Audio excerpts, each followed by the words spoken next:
This is a podcast by Householders Options to Protect the Environment, Hope Australia.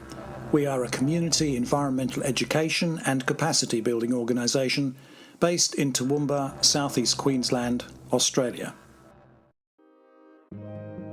This is a podcast in the series Eco-Social Work in Australia. It was produced for Hope Australia in Toowoomba, Queensland, on and adjacent to the traditional lands of the Djarawar, Gayabal, Yugara and Waka Waka peoples. Hope pays respect to the past, present and emerging leaders of all First Nations people in this country and acknowledges the unique contribution that their cultures make to contemporary Australia. Hello, my name is Andrew Nicholson and I am the producer of the Eco-Social Work in Australia podcast series.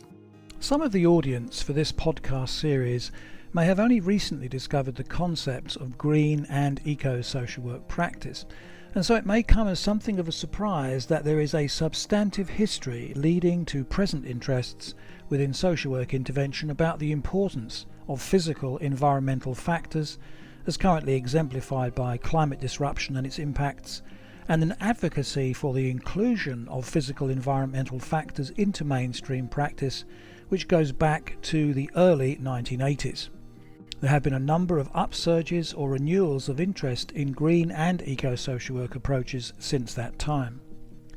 My guest in this podcast episode, Professor Lena Dominelli, is well qualified to talk about aspects of those historical social work practice trends toward greater physical environment incorporation.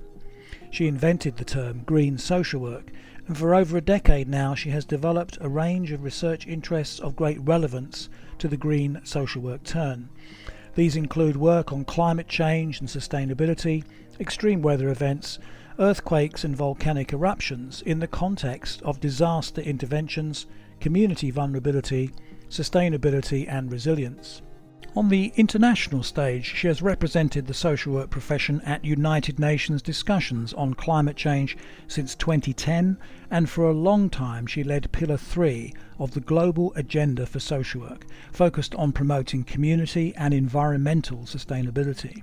In 2012, she saw publication of her influential book, Green Social Work, From Environmental Crises to Environmental Justice, which has become a standard introductory text for the subject.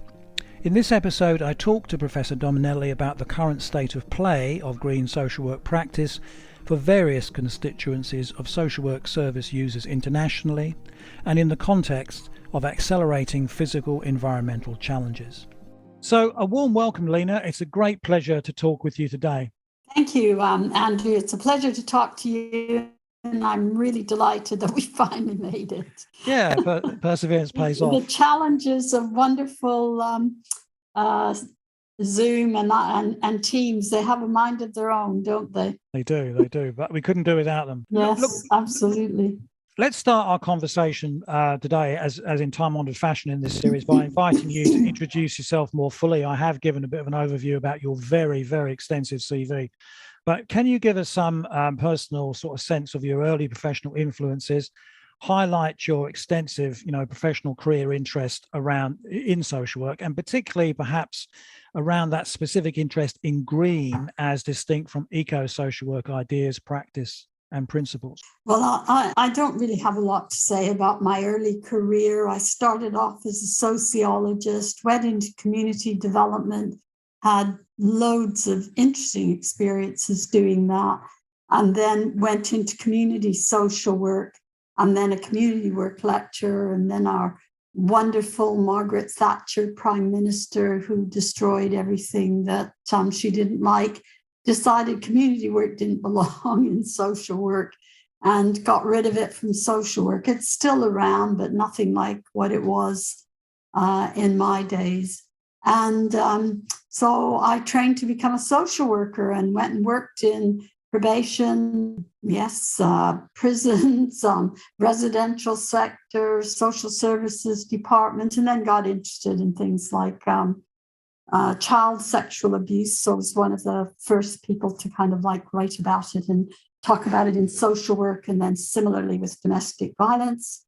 I was very lucky to have been around at an interesting time in the history of the feminist movement, so that spurred me on, and I was a very active anti-racist. So those produced anti-racist social work, feminist social work, then globalization, and now into green social work.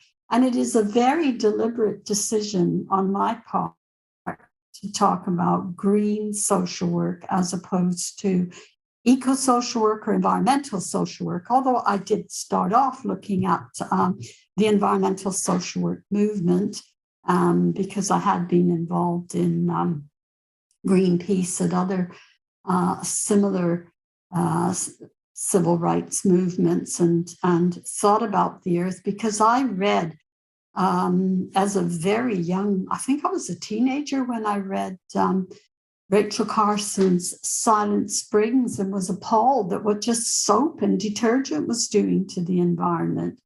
So I'm not really kind of new to the green dimension, but I forgot about it for many years in the sense that I was very committed to doing something for the environment in my personal life, but I didn't think about it in relation to the social work until the Wenchuan and, well, first of all, the tsunami, the 204 Indian Ocean tsunami, which got me very worried about the way in which coastlines were being eroded and misused and how big capital would come in and kind of like just ride roughshod over people. And Naomi Klein said it much better than I ever could in the shock doctrine, but at least she was saying things that I could see in the field on the ground when I was in Sri Lanka.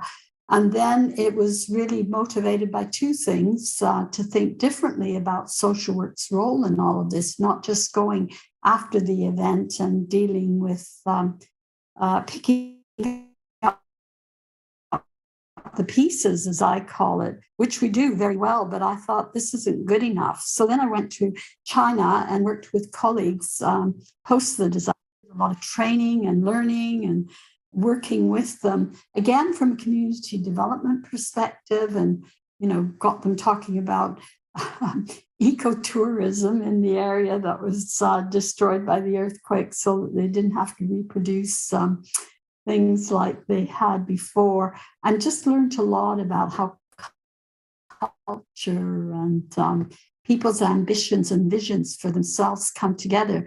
And it made me think, you know what? Environmental, eco-social work is so inadequate. And that's the word I would use. It's done some wonderful things, and I'm very happy to have been contributing to those.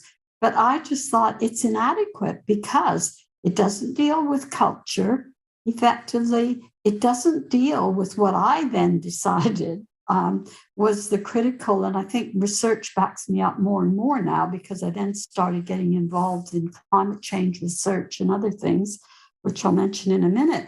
But I thought, oh goodness, we really need to look at this model of development, which is about exhausting the Earth's resources because they're just used without thinking about sustainability, even though, in the 80s, Gro Brundtland came up with sustainability as meeting today's needs and leaving enough for tomorrow. But I thought, no, that's not good enough either. So I started digging into my country's history of the First Nations in Canada because I'm originally a Canadian. And I thought, yes, there's something here. So really got involved in their work in a bigger way. I was always, even as a teenager, I was involved in supporting Red Power movements, as they called themselves then, that they don't anymore, the First Nations. And I thought, yeah, let me look at their history. They've survived on the planet for thousands of years, much longer than European industrialization. So what is it that we're missing? And I discovered that what was happening with the industrial model of production and consumption that we have is that you go in, exploit the resources and the workers while you're at it, if you're interested only in making profits, and then you just dump your garbage wherever and somebody else can clear it up or not. Or if the Earth is left to clear it up, you end up with global warming and climate change and all the other. And we're seeing how horrible these are. In Australia, you get wildfires galore. We've got poor Pakistan. We've had an amazing heat wave in England, So these are all things that, and I've seen other things happening in other parts of the world, extreme weather events ad nauseum. And so I think we really do have to think about this model. So way back in 2009, the other part was that I joined the Institute of Hazard, Risk and Resilience in Durham University, where I was at the time. And I was with them for about 6 or 7 years.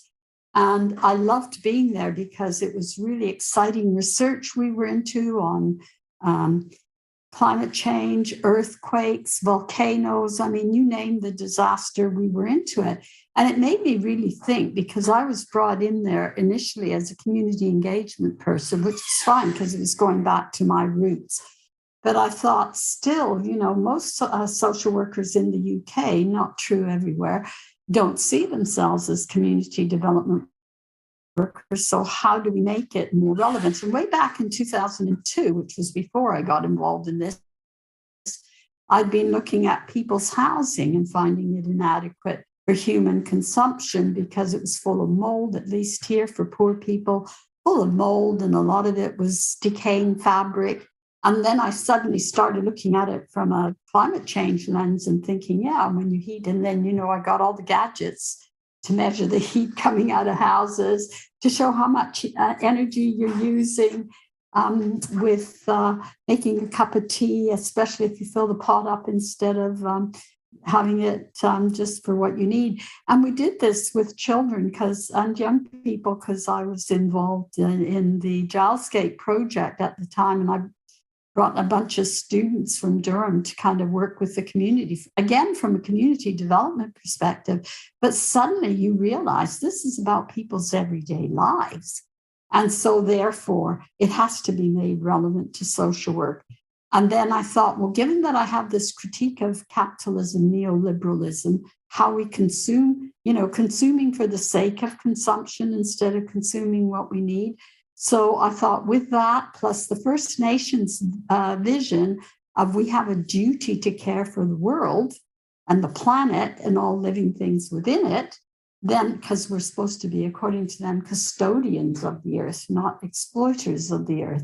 So I thought, okay, that makes me quite different from ecological and deep environmental social work. So what shall I call it? And I thought it was an inspiration when I thought, yeah, it's green. It's about renewable energy, renewing ourselves, renewing the earth, renewing the way we think about our earth, our place in it, and the beautiful planet that we have to keep forever for other people, not just about meeting today's needs. So the duty to care for planet Earth is not in the things that I've looked at in either deep or ecological social work. Now I know, because I've been criticizing this since 2010, and then the book came out in 2012, Green Social Work. Ecological social work, certainly in Australia, Alston and others have started taking that green perspective on board, which is great. I mean, I'd just like them to sometimes acknowledge the great influence that I had in doing that, because I'm sick and tired of people just taking it for granted. Then I'm going to come up with the next new idea, and then everybody else can just get on with it, which is great. I'm not complaining about that. They should do that. But sometimes I think, gosh, you know what? I'd like to just be acknowledged as somebody who's actually pioneered the way in this.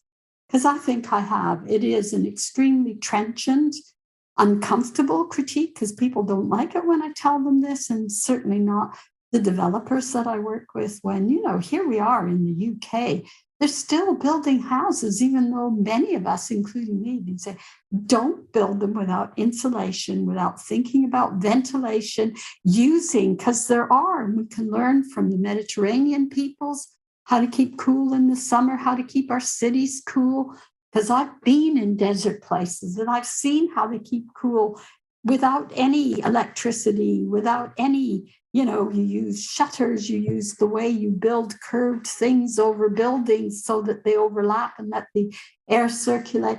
So I think we have a lot of those technologies, and we also don't need to use, it was interesting to me in Wenchuan that people in the olden days of doing architecture in China, they didn't use cement. They had a special mortar that moved when houses moved, it moved with them.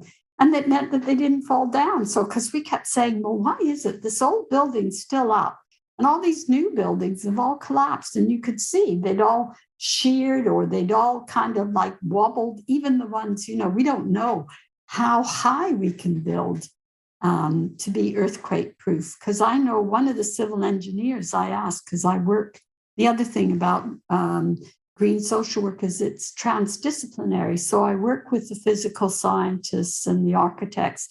And when we asked, some of these civil engineers, I said, how far up can we build? And it's still safe. Because I said, I know I've been in tall buildings in Vancouver, 128 floors. And I said, and I'm very sensitive to my environment. When I'm standing there looking out of the window of my friend's flat, I could see the wind, the things moving in the wind. And I said to her, I said, if the thing's moving normally, what happens when an earthquake, and Vancouver's an earthquake zone. I said, what happens when it goes tilting this way or that way? I said, it'll hit something either way. How far can it sway before it collapses? All of those questions people don't ask. And yet I think social workers should be asking them, because we work with people way up there. And we've complained about we need play spaces for kids in these terrible tower blocks. But I go much further and I say, I don't think we should be building high blocks like this. And in China, interestingly, I first went there in 1980. And I said to them, because they were starting to build tall buildings, how high can you go? Now, I didn't know that I would remember this forever because they haven't done it. And they said, oh, we're never going to build above 6 floors. And I looked at them because, of course, they were much higher than that in North America. And I said, oh, why is that? And they said, because we're an earthquake-prone country, and that is as high as you can go without damaging too much of the environment and destroying a lot of people's lives. And then what did they do? They learned, oh, you can float buildings, you can put them on rafters, but we know from Kobe that doesn't work all the time. So I just think, oh God, I just pray, because 13 floors, and then, they're so packed closely together. I just hope that there's never going to be an earthquake in a big city in China, because I really dread. And then they have these high motorways that are kind of like weaving in and around buildings and layered on top of each other. I have photos of all of this because I'm an inveterate photographer of everything I see. I take thousands of the things, and of course I don't remember most of them and don't use most of them. But one day, when I have time, I will organize them into a telling kind of picture book with stories in it. But anyway, yeah, so that's why it has to be, for me, green social work, even though, as I acknowledge the fact that they're catching on to the theory, but I still think they haven't really engaged with the too trenchant critiques of the system that we have. So that means we've got to change how we consume and how we produce fundamentally, and care for the earth as if it were our own home that we owned. Because some people say, oh, if you don't own your own home, you won't take care of it. Well, I take care of my home wherever I am, whether I'm an owner or a renter or whatever. And I've done all of those things in my life. But and lived in hostels and tents and God knows what else. Lena, can I say, that is a fantastic, very multi-layered introduction and overview as to why, you focus on green as opposed to eco-social work.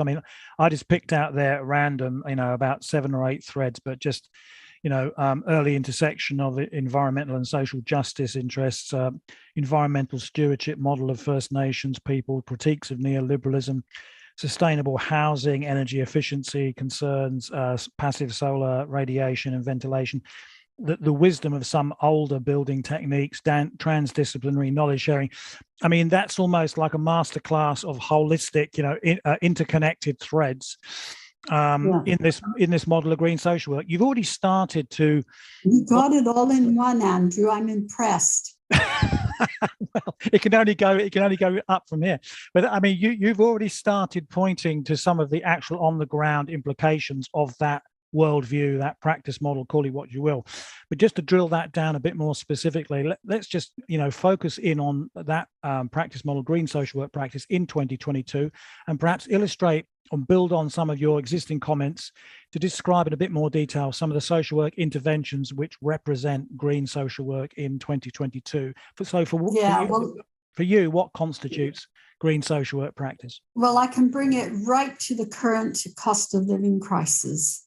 That's going to be a really good way for me to get into it, and the multi-layers. Okay, it may be experienced slightly differently in different parts of the world, but we're all facing high energy costs, partly because of the war in Ukraine, but we would have been facing high energy costs because the world's population is expanding quite substantially, and all people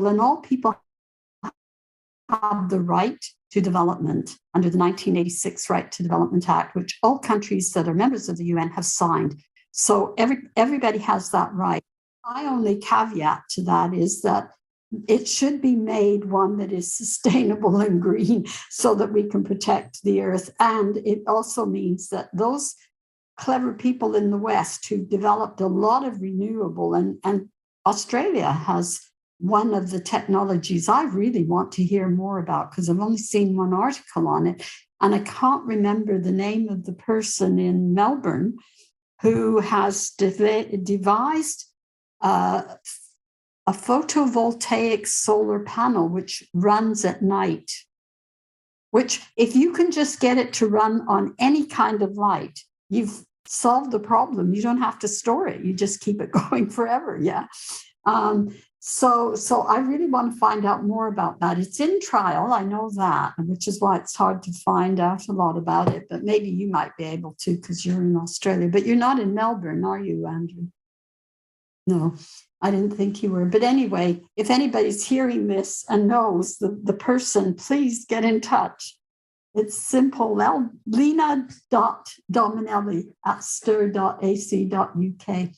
But yeah, so the cost of living crisis is based on shortages of energy, shortages of food, and shortages of income. And that's like created the perfect storm. And it doesn't, and what's interesting about this cost of living crisis, and it's a little bit different, but the closest one is the 2007 cost of living crisis caused by the collapse of the financial market. This one's even worse because it brings together so many other elements of society, including war, people's aggressive acts for ethno-nationalist reasons, and because they want the resources. Ukraine is a very wealthy, resource-rich country, including in agriculture, but also minerals and all sorts of other things. So I think Putin might be wearing the flag, but he's got other as I would see it, demonic characteristics that he's trying to deal with as well. But from a social work perspective, so we're the ones that are hearing the stories of people and how they're really, really suffering, especially in this country. And it's affecting people on low income, which we always deal with and always know about. But now it's affecting people in middle incomes, including professionals. Like I'm sitting here, I have hypothermia in the winter, and I'm thinking, I already paid £300 a month last year. It's not going to be $1,000. There's no way I can afford that, So what am I going to do without? I think, oh no, it takes me back to my early years when I was determined to become a homeowner, because my working class parents used to tell me, you've got to get your own house. And then I found out anyway, because people decide that they control your morality if you're renting a self-contained apartment. And I thought I've had enough of this. So I started saving like crazy and then spent 60% of my income on a mortgage after tax. And now I think, oh, it'll be 60% of my after-tax income on eat. So something's going to have to give.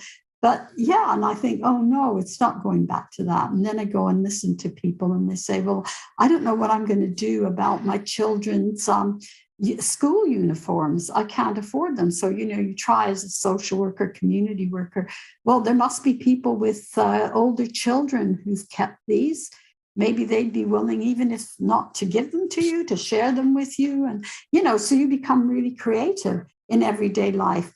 Food banks, I hate. I'd rather spend my time arguing for the state because I pay my taxes, and so do most people, to give people rights and entitlements to food, clothing, shelter. All states that are members of the UN have already subscribe to the fact that that's what they need to provide, and yet they don't provide them, get away with it. And at the same time, we have the obscenity of the energy companies making billions, like Shell made $6 billion in the first 3 months of this year in profits. And I think, well, the only reason you're making those profits is because us as silly consumers who don't have any choice. So we really need to become community activists and say, okay, we're going to boycott everything. And that'll stop you until you pay, I think we need to pay a reasonable amount. And of course, they need some profit. But, somebody had worked out a long time ago, 5% on your profits gives you enough to invest, because you get all your other expenses deducted anyway before you work out your profits. So I think, we just need to be a lot smarter than we have been. We're not very good as social workers, but that's because a lot of us feel, well, we don't know the facts and figures, because you either have to find out for yourself or you work in multidisciplinary, transdisciplinary teams. And I think, again, taking the UK example, most of the poor people do not have homes now. When I was a community worker, there was a whole group of us that took the local authorities to court and won, because we were saying they were putting people in housing that was not fit for human habitation, because they had mold and holes and floors and dripping water and all the rest of it. And they still do.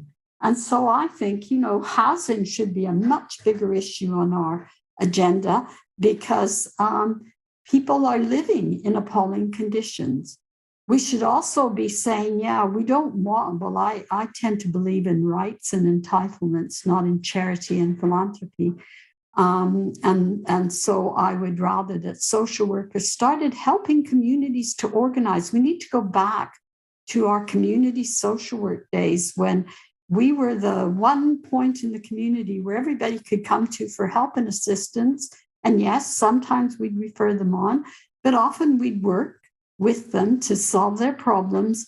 And I think we need to get back to that, so that, you used to know everyone in your community and everybody knew you. So there was no escape from accountability and doing what people were saying they wanted and needed. So I think housing, entitlement to decent standards of living, which we've been fighting for through the social protection floor, but that's seen as a luxury. I'm saying, no, they're not luxury. They're essential to everyday life, and they are part of the deal that the state has signed in the social contract with people, because that's why they got the UN going and signed the Declaration of Human Rights, which Articles 22 to 27 say that we should be getting food, clothing, shelter, health and education, housing, jobs. All of those are in there. And Susan George wrote about this way back in 2009 and said social workers should be using these, because those are the things we're always trying to provide for people.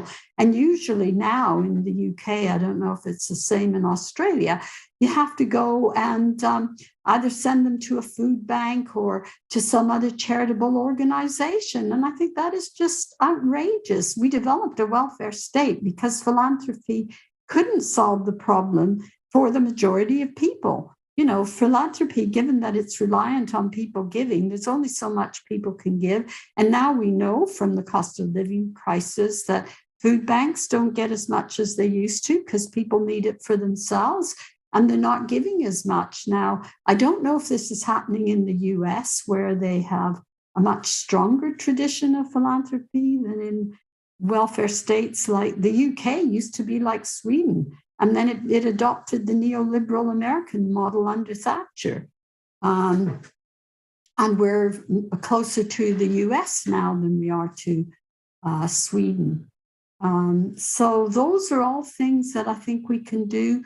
And it makes a difference to people's everyday lives. So stress, mental ill health, and physical health are affected by this cost of living crisis. And I wouldn't be surprised if we don't see more abuse of children, abuse of women, because the way in which, at least in my work pre-green social work as a social worker, was that whenever men were under stress and felt out of control, then they took it they took it out on women and children who had less power and less status in society than they did. And I remember when I was at Warwick with Peter Leonard and Eileen MacLeod sort of saying, beat the system, not your wife. You know, I mean, it was a bit kind of like heteronormative as a statement then, but, you know, just don't have a go at the system and try to change it. That's why I think the other thing that I should have said about green social work is it's about transformative change. It is not about changing within the existing paradigms, because they're inadequate and they haven't met the majority of people's needs. They've made some people extremely rich. And I was horrified during, I first saw it during the 2007-8 financial crisis, that we suddenly had a doubling of billionaires while people were suffering. And now, from 700 and something billionaires in 2007, they're now nearly 3,000. So that's how much they've gone off. And we've had nothing but crises, austerity, and now the cost of living crisis since then. So I think there's something strange going on, and it's the system is not fit for purpose. So therefore, we need to transform it. And that's where I think, you know, renewable energies, and I'm not saying we have found renewable energies we need now, but there may be more that we need to find. And one of the big ones that I think as a green social worker, I critique, but most people do not, even in the renewable energy sector. Some do and some don't. They say, oh, well, we can always use some nuclear energy. And I think, no, we should not be using it until we pay for scientists to discover how to make radioactivity deactivated so that it isn't radioactive. Here we are worrying about plants in Ukraine being blown up by the Russians and starting it would be a nuclear winter would happen because the sun's rays would be blocked out. And we've had volcanoes doing that for us about 100 years ago. And they had a year without summer. And it was really bitter cold, in the 1800s. I've forgotten the exact year, but it is quite important that, and I think, well, this is all about everyday life. What are social workers supposed to do?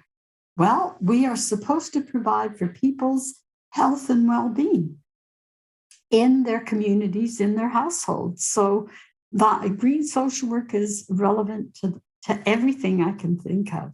So, Lena, again, a fantastic interconnecting thread there, but I was really taken by the start of that discussion you gave there about the social determinants of health and well-being, and a reminder, you know, of that transformative tradition within social work practice, you know, social work training. I trained in the UK in the early 80s, and I remember being told to memorize, amongst other things, the Child Poverty Action Group Benefits Handbook, so I could more effectively advocate for clients and getting a better deal, you know, at the equivalent of, the Department of Health and Social Security. In the probation service role there, I remember the legislation was just going out, the late 60s legislation, assist, advise and befriend the offender. I mean, it's almost like a different world now looking back, but there was that, social agency aspect of looking at people's capacities and abilities, and as you say, working with them at that human scale, which we seem to sadly have temporarily lost sight of. And I think today you can't use the solution that we did in the 80s. I mean, I was doing community work and welfare rights advice then, because the benefits aren't there. Because of austerity, benefits have gone down, as have wages for people and salaries. So, that was where in Durham I founded the Gilesgate project, because I said the old way of dealing with it was insufficient, because here I am 30 years later facing the same problems.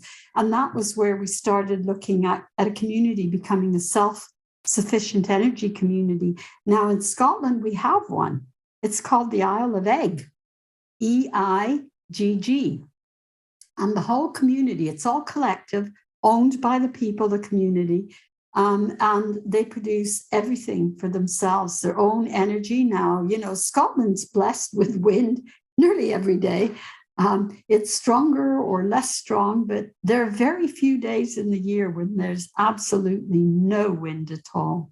And, we've got, of course, the wind and sea and tides and all of those that we can use. But people worry about solar panels, which is why I started off saying, I really want to know what this person, and it was such a fleeting conversation I overheard on the radio when I heard about it. And I don't remember, what the person's name is. So I think you've got a solution there that would be relevant, especially for all the colder parts of the world. Yeah. Fuel poverty, that's the big thing about it. Yeah. And I was saying that philanthropy has never been able to deal with large numbers, so we shouldn't assume that it will do that now. So we've got to think differently. And as far as I'm concerned, I don't trust the state anymore like I used to when I was a young feminist. Because it's been so disappointing, and it's basically been a collaborator of neoliberalism and a promoter of neoliberalism.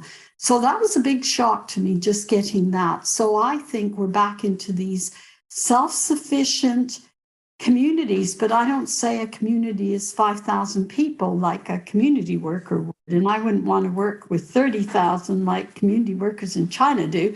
I would still like to stick to the Western notion of 5,000 to 6,000, because that's about as much as you can handle on a human scale as opposed to industrial scale. And I object to industrial scale things being done, including with agriculture. I don't like agribusiness because that's destroyed our food supply, food chain, and the environment for a lot of wild animals and insects and birds. But that could be a whole other lecture in itself. But I do think we have to think differently. And this leads on to your final question, which is that if we don't start thinking differently about how we've solved problems when we know they didn't work, we will never get those transformations that we as social workers keep arguing for. It doesn't matter whether you're a child protection worker, a worker with older people, you will still be saying we've got to do things differently. We've got to start thinking about how we provide for people on a long-term sustainable basis. So the words are there, it's just that the actions are not. And I think one of the problems, which I haven't mentioned yet, is the lack of training for people in green social work, even environmental eco-social work. I know Australia is much further ahead than many countries in this. I mean, in the UK, unless you happen to get into one of my programs, then, you're very unlikely to hear about it. So it's ridiculous. And so I do argue that all social workers should be trained in disasters. And disasters for me, and this is really important as a social worker, the biggest disaster in the world is, as far as I see it, that is caused by people directly, is poverty. Then there is the second one, which is climate change, which is caused by human beings primarily, but a little bit also by the climate itself. The Earth is a dynamic system. And I know enough about the movements under the Earth's crust. I don't know about you, but I always thought there was terra firma. It's not. It's terra mobile or something like that. I don't know enough Latin, but it's always moving. It's mobile under our feet and full of activity. And those who don't live in earthquake-prone and volcanic-prone areas are very fortunate because they forget about that. But I also wonder, some of our technology that is good for, and this is where I think social workers can start collecting the evidence and sharing it with the physical scientists who do know how to interpret this evidence. But we know people and we talk to them all the time and they tell us their stories. We may not want to listen to them, but they do tell us. And if you've got a listening ear, they'll tell you what they're doing. So if we ask them to tell us about, say that we found a magic wand and we could provide an air pump for everyone so that they could get heat out of the ground, which is free.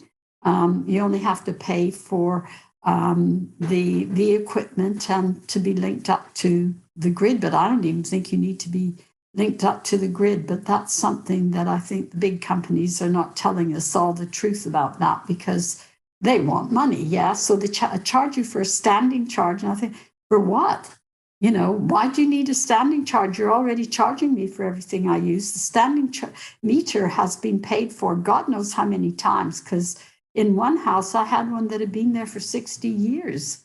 How many times over had that been paid for? So I do ask those kind of questions. But I think for us as social workers, if we could keep track of what was happening around people, people notice these subtle changes in their environment. So, for example, in Nepal, my colleagues at Durham, we had this Earthquake Without Frontiers project, and I was the only social worker on it. But the landscape people and the earthquake people and we all got together and we talked about community engagement. And then they decided they were going to get people to tell us about the small movements in the landscape, because people do notice them, yeah? And so they've now created, I left Durham 3 years ago now, but they've got this huge database, which was created by people in the community. So I think, well, why can't we do that with the smaller, what happens if you're using a solar panel? Because we don't know what the lived consequences of those things are. Or if you live like, I know in Canada, huge swathes of the prairies are being used to store carbon under the ground. And then I think, what does that mean for the crops they grow above the ground? And what does that mean in a constantly changing climate? We don't know the answers to these questions. And I think social workers are really good at asking questions. We don't always have to find the answers ourselves, although I like doing it because I trained as a physical scientist as well. And I did medicine and, for a while, I dabble in everything. Let's put it like that. Whatever it is, it doesn't faze me. So I told somebody as a joke, because I was reading about 30 articles a day on seismology. She rang me up and she said, what are you doing? I said, oh, I'm doing a seismology degree. And she said, oh, poor you. I said, no, that was a joke. I'm just reading a lot. And I feel like I'm doing a seismology degree because I'm just learning so much about the movements of the earth. But, I know not everybody's like me and they haven't had the privileges of dabbling in, like I could never make up my mind. So even in high school, I did 13 subjects when I was only required to do 9 or something like that. Yeah, because there was so much to learn. I wanted to learn about all these things. Yeah, so I've been very fortunate. Teachers have always let me have my head in learning. But yeah, it means that we need to take seriously the fact that we are working with people and engaging with them in the way that the environment, social, physical, cultural, economic impacts on their lives. And the cost of living is the best example of that, I think. And we need to kind of like put social work up in there, saying we can do research in these areas. We don't have to leave it to the sociologists or the seismologists or the energy people or the agriculture people. We can form teams with them to get better knowledge, because I think some of the questions I asked in our earthquake and volcanic and climate change things were never being asked, except for the fact that as a social worker with curiosity, I think curiosity is our biggest value. And we don't talk very much about the curious social worker, but we should. And those are all the things that I think would give us a better grip on this transformative change that we want. We've got to start thinking about our own profession differently. I think we need to add disasters to the curriculum. And I know everybody will groan, because I do too. And I think, where are we going to fit it? We are already with such an overwhelming, because I think at the end of the day, if you compare the people we have to deal with the doctors, we deal with the same people that the doctors do, and maybe more, because we deal with the ones that don't go to the doctors, but need a little bit of other kinds of help. And I think, so why aren't we as important as doctors?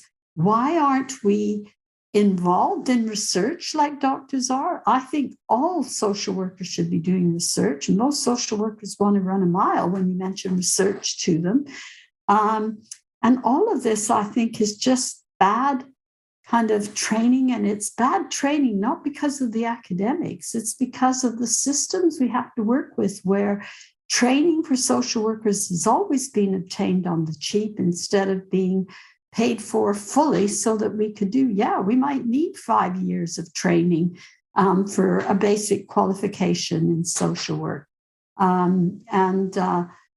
Those of us who have got those degrees do know, there's loads of things that we didn't learn when we were training that we should have learned. We have to learn it with hands-on experience as we go along. But hands-on experience is great on one level, but it's not enough on another, because the world changes so quickly.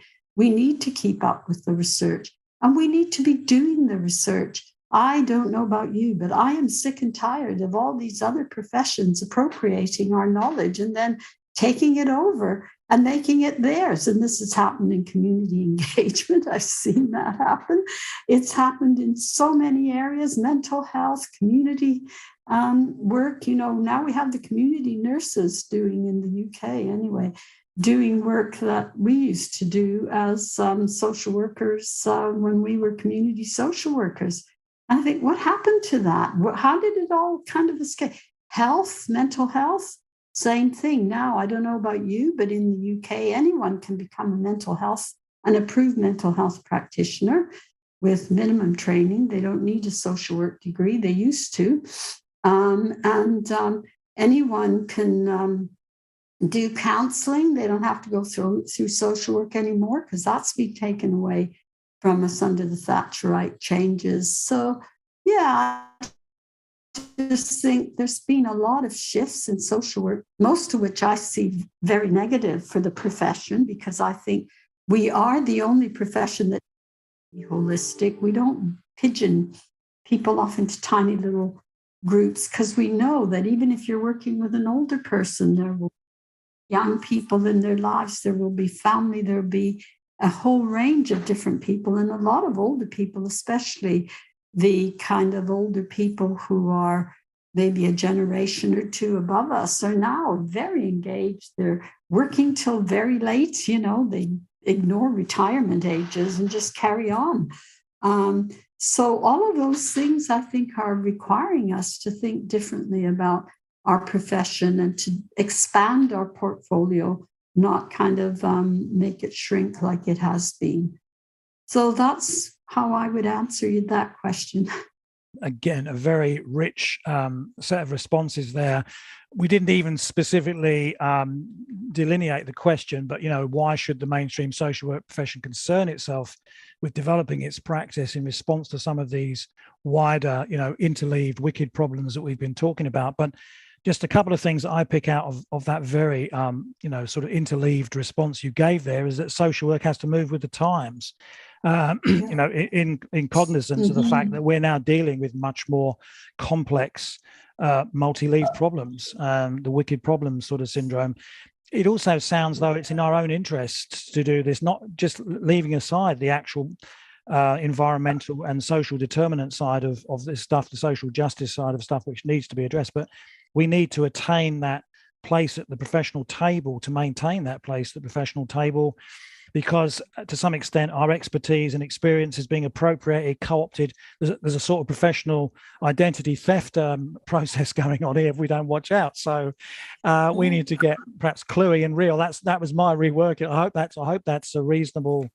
I think that was superb. Again, yeah, very impressive. I said, and I couldn't agree with you more. And we do need to take seriously the fact that if we don't, we'll become a second-rate, not even a vocation, which is what we fought for years against, that we'll just be doing, like, people say to me when I go to the UNFCCC meetings on behalf of social work, the climate change meetings, the United Nations Convention on Climate Change. That's what UNFCCC. It's not even an agency, it's a convention, which I always find is a joke because there's a lot of organization and structure behind it, but that's what it's formally called. And I represent, and I have done since 2010, represent social work at these meetings. And I'm sick and tired of being asked, what do social workers do besides go and give people their bottle of water, their medicines, their food, put them in a temporary accommodation? And I just look at them and I of course, I smile because you have to. And I say, well, there's a lot more things that we do than that. Let me just tell you about some of them. And I have on a number of occasions.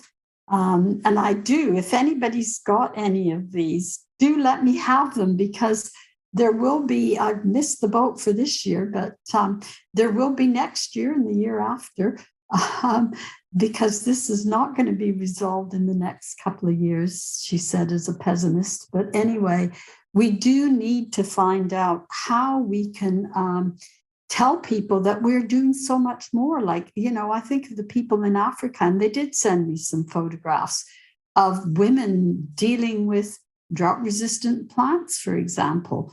A lot of people won't know such things exist until somebody tells them, and social workers can find out that information.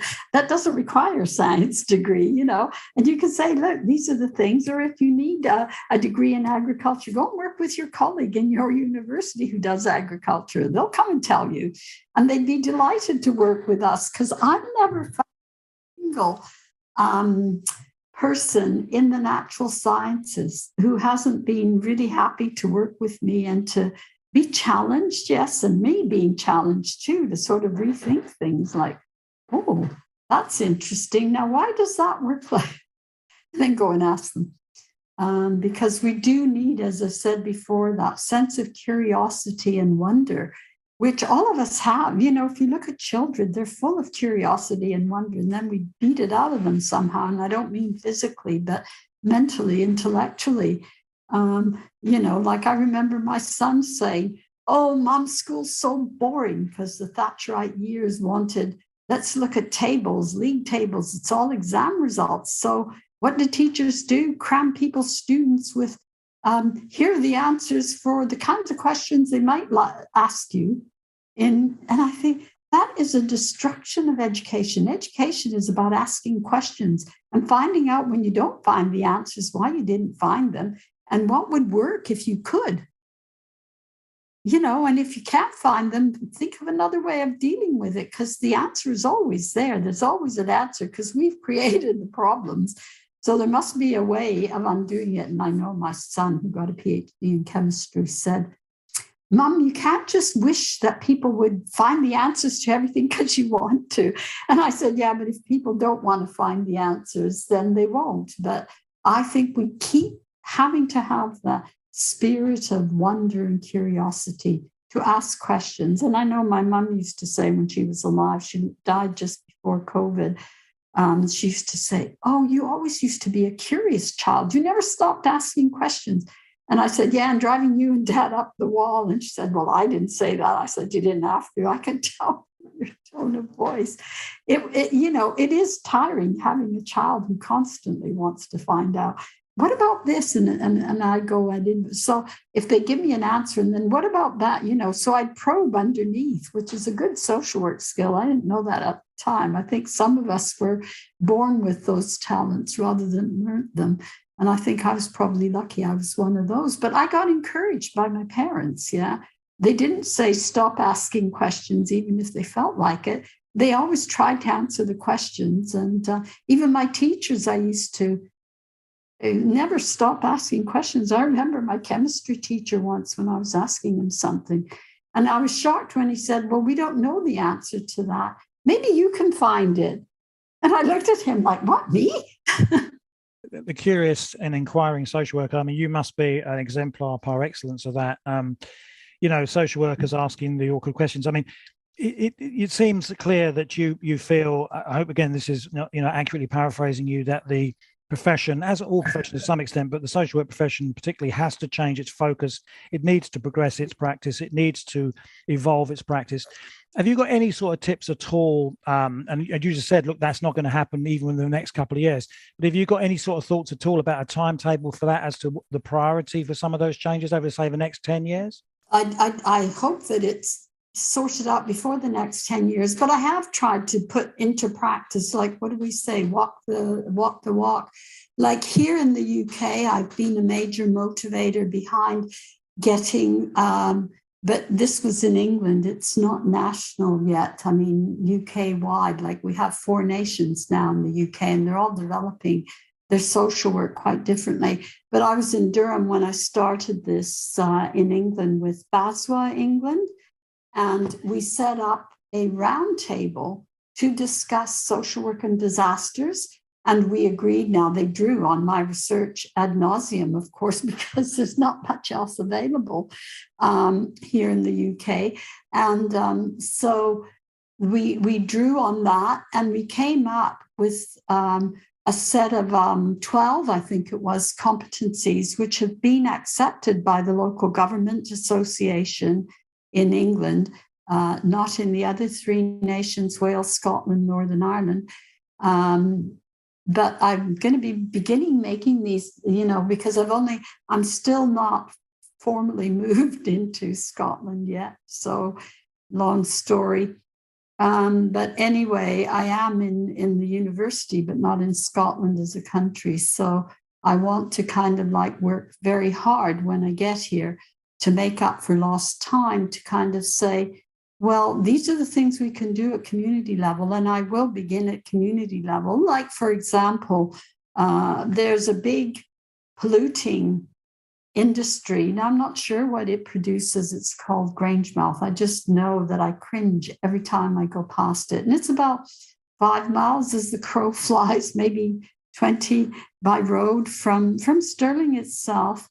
And I can smell the difference in the air. Yeah, even though most people can't, but I can. And I think, oh, this doesn't smell like the fresh, clean air that I had in Durham, So, yeah, and living in a hotel kind of means that, you keep moving around and finding different places, but they all smell the same. And I look at the pollution count and I think, I don't believe this, because I can see it falling from the sky.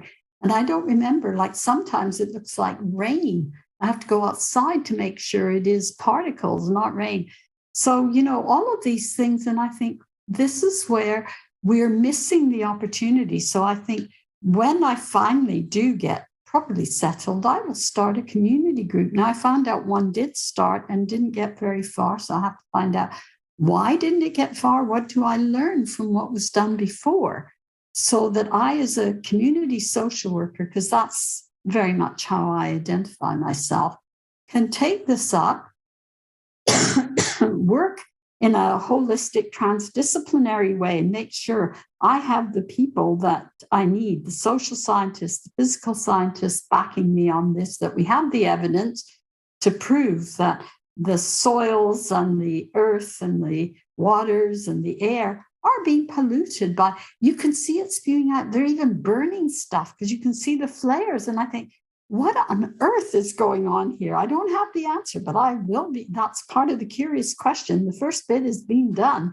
It's now, okay, so let's get the evidence to show what this is, and what we can do about it, and what other people have tried to do, because we do need to build on other people. Like, as I said before, you could argue that green social work developed from ecological and environmental social work by doing a critique of it, or several, more than one critique of it. But I always think you need to know what you're criticizing before you can develop something new.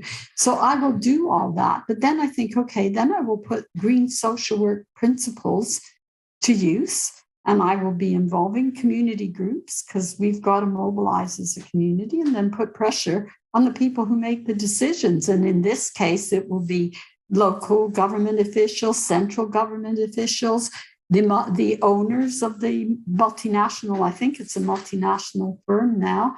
But, I just think, yes, okay, let's figure it out. And then we can have the evidence. And that's how I think the model of green social work. And I do have a sophisticated model, which I'm hoping I'm writing a book, which should be finished by the end of this month. On social work during times of disasters. And it should have been finished a while ago, but I just haven't got time to write. But that will be talking about how we can use social work and green social work in our everyday practice, because that's what it's about. And we have started that. As I say, the Roundtable in England has got the 12 competencies. They do build on the things I've said on green social work and the research I've done since basically 2004. Hopefully I will get some more money to do more research, because there's lots of questions. But it's very competitive, because I'm competing against people with huge expertise in areas that they see social work as irrelevant to. And it's up to us to make them see it as very, very relevant. And eventually we'll get there. Eventually they'll take us seriously. Well, Lena, if you're an example of an advocate, a strong advocate within the profession, we definitely will get there. We look forward to that book, because, the range of knowledge that you've demonstrated today in this discussion, your expertise across a whole range of topics relevant to green social work has been absolutely stunning. It's been a really thought-provoking and stimulating discussion. Look, just as we come up to the end of this fantastic conversation, any last comments to make, any sort of summarizing, take home, that whole thing about memory fades, doesn't it? People tend to remember the last thing or the first thing that was said. Any last comments to make as we... I would just say that green social work is relevant to our everyday lives. Look for how you can make it relevant to your particular situation and the people you work with, because you will make their lives a whole lot better if you look at the environment and the people's impact on the environment and the environment's impact on them. And that's how you'll do green social work. Green social work provided, apparently, for some people in New Zealand, so they told me, the right for them to argue that rivers had rights, so people will take these ideas in directions I'd never even think about. And I think the more they do that, the better. So, make green social work your own. Well, marvelous, inspiring advice, parting advice to the profession as we leave the discussion. But Professor Dominelli, that completes our interview and the episode. It's been it's an understatement to say it's been an absolute pleasure to talk with you today. I'm certain you've given our audience some great ideas which could help inform their own thinking, help them start further conversations on the subject of green social work adoption with their friends, colleagues, within employing organisations or professional associations. But for now, it just remains for me, on behalf of my support organisation, Householders Options to Protect the Environment, to thank you so much for your time today. Thank you. And lovely to have met you, Andrew, after all these emails. So take care. And I hope that your world will become greener than it is today. You've been listening to a podcast episode in the series Eco-Social Work in Australia, produced for Householders Options to Protect the Environment. Please consult the episode text notes for possible references to topics discussed, and relevant contact details should you wish to respond to anything you've heard. My name is Andrew Nicholson, producer of the series, and thank you for listening. And if you enjoyed this podcast episode, please consider giving it a rating in your podcast app. And if you have a story to tell about eco-social work practice and might be interested in the opportunity to be interviewed for the series, please get in touch with me directly using the contact details provided in the episode notes.